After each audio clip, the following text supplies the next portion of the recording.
खारिज नहीं कर सकते हो भाई पूरी प्रक्रिया को। आप जो कर रहे हैं 5.5 घंटे की प्रक्रिया, ये बहुत लोकतांत्रिक प्रक्रिया है और हम 16 घंटे चर्चा करते हैं कि चर्चा आपके अनुरूप चर्चा नहीं हो सकती। ये सदन में हर सदस्य बोलने के लिए स्वतंत्र है, कोई परिवार की यहां चलती नहीं है। ये तो जनता के नुमाइंदे हैं, किसी की कृपा से नहीं आए हैं। मान्यवर, वो जो दिल में है, जो जनता की आवाज है, वो रखेंगे। मान्यवर, एक सदस्य द्वारा कहा गया कि ये मिसलीडिंग है कि पुराने कानून में 2013 के जो अमेंडमेंट्स थे उसमें अपील का प्रोविजन था। अब मैं कहना चाहता हूं 83(9) उसमें अधिकरण द्वारा किए गए किसी भी विनिश्चय का आदेश विरुद्ध, चाहे वो अंतरिम हो या फाइनल, इस पर अपील नहीं हो सकती। इसका मतलब अपील का प्रोविजन आपने रखा ही नहीं था। सिविल न्यायालय, राजस्व कोर्ट और अन्य प्राधिकरण, उसके अधिकार क्षेत्र पर भी प्रतिबंध लगा दिया और सरकारी अधिसूचना जो बाद में वक्फ बोर्ड और वक्फ परिषद के एडवाइस से होगी, इसको भी कोई चुनौती नहीं दे सकता। मान्यवर, मुझे ये बताओ कि अभी अभी फैशन है संविधान लहराने की। ये संविधान के हिसाब से सरकार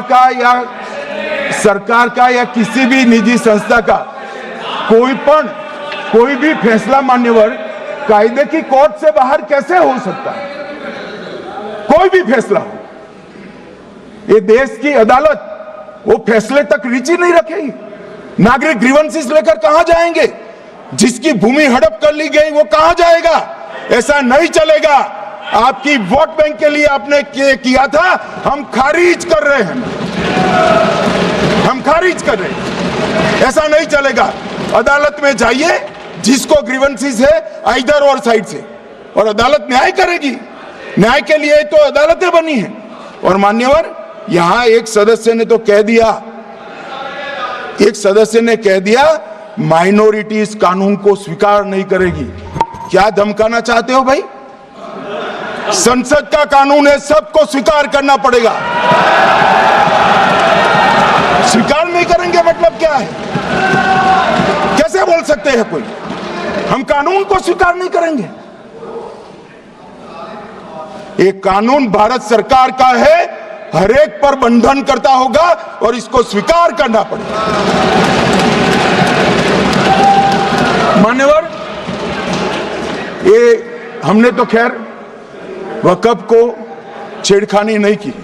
वक्फ बोर्ड और वक्फ परिषद के अंदर बदलाव किया है, मगर वक्फ के लिए भी क्या क्या जजमेंट आए।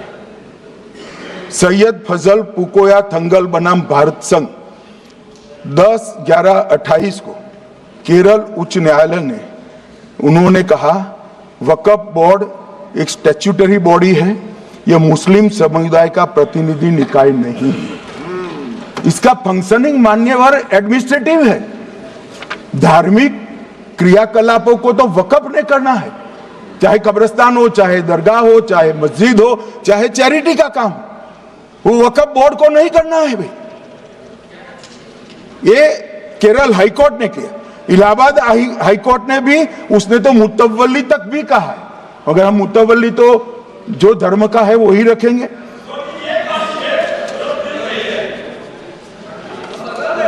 मान्यवर, इन्होंने कहा एक मुतवल्ली के कर्तव्य विशुद्ध रूप से धर्म निरपेक्ष कैरेक्टर है, मगर हम मुतवल्ली को छू नहीं रहे। मान्यवर ये कह रहे थे कि मान्यवर ये कह रहे थे कि कोई गड़बड़ियां नहीं हुई। मान्यवर,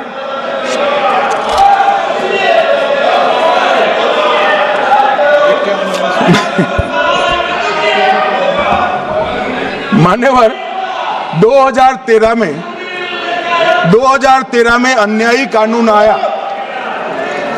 भाई करने थोड़ा शांत हो जाइए। ये 26 के कारण डरे हुए हैं और कुछ कारण नहीं। चुनाव जो है ना अक्टूबर में, 25 में जो चुनाव है इसके कारण डरे। मान्यवर भाई बैठ जाओ।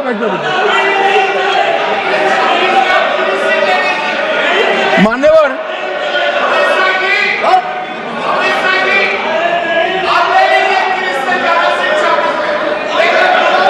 बैठ जाओ। बंगाल में आकर कहूंगा ये राजनीतिक हिसाब किताब का अखाड़ा नहीं है। छाती पर ठोक कर कहूंगा ज्यादा सिखाएंगे।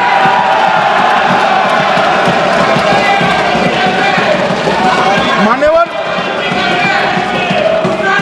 2013 के,